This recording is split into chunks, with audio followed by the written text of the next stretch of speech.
Hello दोस्तों, आज हम बात करेंगे हनुमान के पुत्र मकरध्वज की। वैसे तो हनुमान जी जो थे बाल ब्रह्मचारी थे, लेकिन फिर भी उनका एक पुत्र था। उस पुत्र का कैसे जन्म हुआ, आइए जानते हैं इस वीडियो के द्वारा। हनुमान ने सीता की खोज शुरू की। वे लंका पहुँचे, राक्षसों की नगरी। हनुमान जी ने अशोक वाटिका देखी। वहाँ उन्होंने माता सीता को देखा। रावण सीता को बार बार डराता था।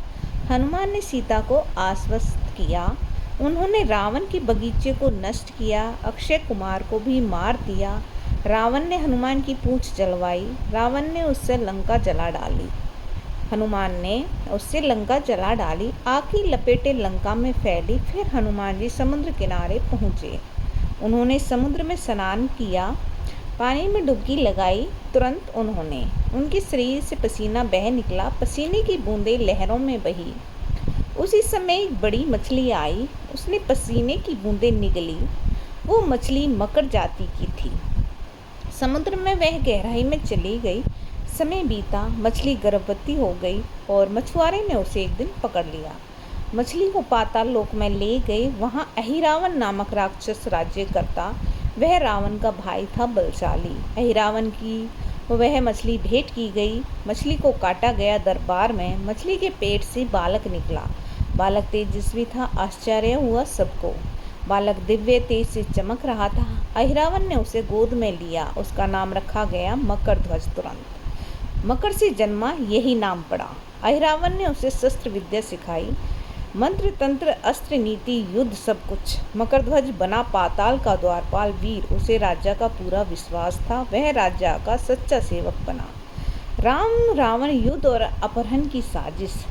राम रावण युद्ध कई दिनों तक चला। रावण को विजय असंभव लगने लगी। उसने अहिरावण की सहायता के लिए बुलाया। अहिरावण तांत्रिक और मायावी राक्षस था। वह रात को राम शिविर में पहुंचा। राम और लक्ष्मण को मंदिर से सुलाया। दोनों को पाताल लोक ले गया। उन्होंने तुरंत पाताल लोक जाने की ठानी। वे तेज गति से वहां पहुंचे। पाताल द्वार पर मकरध्वज पहरा दे रहा था। हनुमान ने द्वार पार करने की मांग। मकरध्वज ने बिना आज्ञा मना कर दिया। हनुमान को उसका बल अनोखा लगा। उसने पूछा, तू कौन है बालक? मकरध्वज ने शांत स्वभाव से उत्तर दिया, मैं मकरध्वज हूँ, पाताल द्वार का रक्षक। हनुमान ने पूछा, तेरा जन्म कैसे हुआ? मकरध्वज ने उत्तर दिया, माँ मछली थे, उसने बताया एक रहस्य जन्म का। हनुमान के पसीने से तू जन्मा। मेरे अंदर वानर जैसा बल है। हनुमान सुनकर चौंक गए, बोले, जो तू मेरा पुत्र है बालक? मकरध्वज बोला, शायद, पर मैं द्वारपाल हूँ। कर्तव्य के आगे पिता भी नहीं। जब तक आदेश न मिले रोकूंगा। भीषण युद्ध पिता पुत्र के मध्य। हनुमान ने कहा, तू वीर है, मगर मैं राम जी को बचाने आया हूँ। मकरध्वज बोला, मैं रोकूंगा जरूर। दोनों के बीच भीषण युद्ध शुरू हुआ। धरती कांप उठी उनके प्रहारों से। मकरध्वज ने गदा से हमला किया। हनुमान ने हाथ से वार रोके।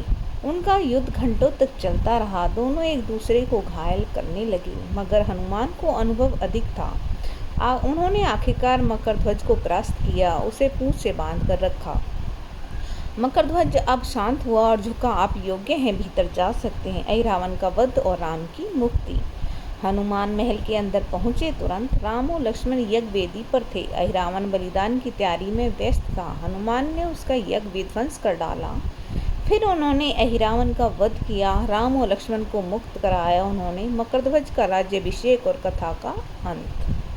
राम ने मकरध्वज की निष्ठा देखी। उन्होंने कहा, यह सच्चा धर्म रक्षक है। उसने जिसने पिता को भी रोका कर्तव्य में। ऐसे वीर को राजा बनना उचित। हनुमान ने भी सहमति में सिर झुकाया। मकरध्वज को पाताल लोक का राजा बनाया। प्रजा ने हर्ष से स्वागत किया उनका। शिक्षा जो हमें इस कथा से मिलती है, कर्तव्य सबसे बड़ा धर्म होता है। सच्चा रक्त संबंध भी धर्म के आगे झुकते हैं। पुत्र ने धर्म निभाया पूरी निष्ठा से। पिता ने भी उसका सम्मान किया।